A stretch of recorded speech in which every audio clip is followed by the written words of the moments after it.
ပျော်ရွှင်ဖွယ်နှစ်သက်ချိန်ခါဖြစ်ပါစေ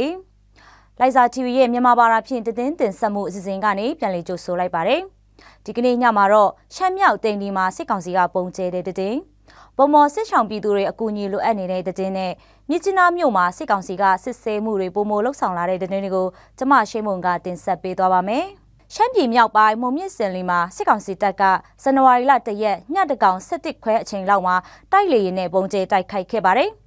ပုံကျဲတိုက်ခိုက်ခံရမှုကြောင့်လူထိခိုက်သေးဆုံးမှုမရှိပေမဲ့လူနေအိမ်တချို့ထိခိုက်ပျက်စီးမှုရှိပြီးတော့ပြည်သူတွေစိုးရိမ်ထိတ်လန့်ခဲ့ကြရပါတယ်။စစ်ကောင်စီကောင်းဆောင်မင်းအောင်လှိုင်ကနှစ်သက်မိတ်ခွန်းမှာငင်းချမ်းရေးကိုအဓိကထားပြောဆိုခဲ့ပေမဲ့လက်တွေ့မှာတော့ပြည်သူတွေရှိတဲ့မြို့ရွာတွေမှာလေကြောင်းနဲ့တိုက်ခိုက်မှုတွေလှုပ်ဆောင်နေပါတယ်။စစ်ကောင်စီဟာရှမ်းပြည်မြောက်ပိုင်းနေရာအနှံ့ကိုလှတိုင်းနီးပါးလေကြောင်းနဲ့တိုက်ခိုက်နေခဲ့ပြီး2025နှစ်တည်းရဲ့ပထမဆုံးရက်မှာပါပြည်သူတွေကိုပြစ်မှတ်ထားပုံကျဲတိုက်ခိုက်ခဲ့တာဖြစ်တယ်လို့ဒေသခံတွေကပြောပါတယ်။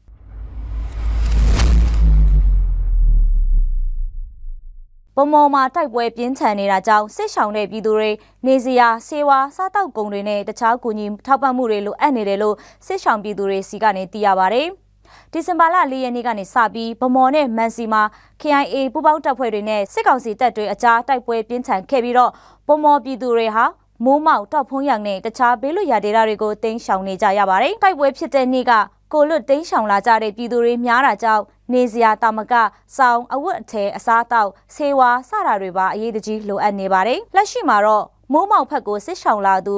11000ကျော်ရှိနေပြီးတောက်ဖုံးရံဖက်စစ်ဆောင်လာသူ2800ကျော်ရှိနေတယ်လို့စုံစမ်းသိရှိရပါတယ်။ဗမော်မြို့အတွင်းတိုက်ပွဲဆက်လက်ပြင်းထန်နေပြီးတော့စစ်ကောင်စီဖက်ကလက်နက်ကြီးနဲ့လေရင်ပုံကျဲတိုက်ခိုက်မှုတွေကြောင့်ပြည်သူနေအများအပြားပျက်စီးဆုံးရှုံးလျက်ရှိနေပါတယ်။တိုက်ပွဲကြောင့်တင်းရှောင်နေကြတဲ့ပြည်သူတွေရဲ့နေအိမ်တွေကနေခြံထားခဲ့တဲ့ပစ္စည်းတွေဖောက်ယူခိုးထွင်းခံရမှုတွေလည်းရှိနေတယ်လို့စုံစမ်းသိရှိရပါတယ်။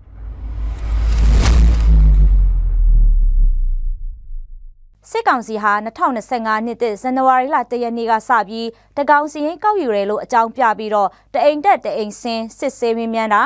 လူလက်ပိုင်းနဲ့အမျိုးသားတွေရှိတဲ့အိမ်တွေမှာအသေးစိတ်စစ်ဆေးမင်းမြန်းပြီးတော့တအိမ်ကနေတယောက်မဖြစ်မနေစစ်မှုထမ်းရမယ်လို့ပြောတယ်လို့ဒေသခံတွေစီကနေသိရပါတယ်။မြစ်ချင်းနားမှာစစ်တပ်နဲ့ရေးတွေပူးပေါင်းပြီးတော့နှင်းညကင်းလှည့်သွားလာပြီးလူငယ်တွေကိုဖမ်းဆီးပေါ်တာဆွဲတာတွေလည်းလှုပ်ဆောင်နေတယ်လို့သိရပါတယ်။စစ်ကောင်စီကဆက်သွယ်ရေးလိုင်းတွေဖြတ်တောက်လိုက်တဲ့နောက်ကချင်ပြည်နယ်မှာ Starlink Wi-Fi အသုံးပြုခဲ့ကြပြီးတော့အခုချိန်မှာစစ်တပ်ဘက်က Starlink Wi-Fi ရောင်းဝယ်ရေးလုပ်သူတွေနဲ့အင်တာနက်ဆိုင်ဖွင့်သူတွေကိုစစ်ဆေးမေးမြန်းဖမ်းဆီးတာတွေလှုပ်ဆောင်နေတယ်လို့သိရပါတယ်။ဒါအပြင်စစ်ကောင်စီဂိတ်တွေမှာစစ်ဆေးမေးမြန်းတာတွေတောင်မကခီးသွားပြည်သူတွေရဲ့ဖုန်းနဲ့ခီးဆောင်အိတ်တွေကိုပါတင်းကျပ်စွာစစ်ဆေးတာတွေလှုပ်ဆောင်နေတယ်လို့သိရပါတယ်။ဗမော်နဲ့မန်စီဖက်မှာတိုက်ပွဲတွေပြင်းထန်နေတာနဲ့အမျှကချင်ပြည်နယ်မြစ်ကြီးနားမြို့အပါအဝင်တခြားမြို့နယ်တွေမှာပါစစ်ကောင်စီတပ်ကစစ်ရေးလှုပ်ရှားတာတွေပြည်သူတွေကိုအတင်းအဓမ္မပေါ်တာဆွဲတာတွေနဲ့တင်းကျပ်စွာစစ်ဆေးမေးမြန်းတာတွေလှုပ်ဆောင်နေပါတယ်။တင်ဆက်မှုပြီးဆုံးသွားပါပြီ။လိုက်စာ TV ကိုကြည့်ရှုနားဆင်ခဲ့ကြတဲ့မိဘပြည်သူအပေါင်းကိုစိတ်နှပြရှင်လန်းချမ်းမြေ့ကြပါစေရှင်။ကျေးဇူးတင်ပါတယ်။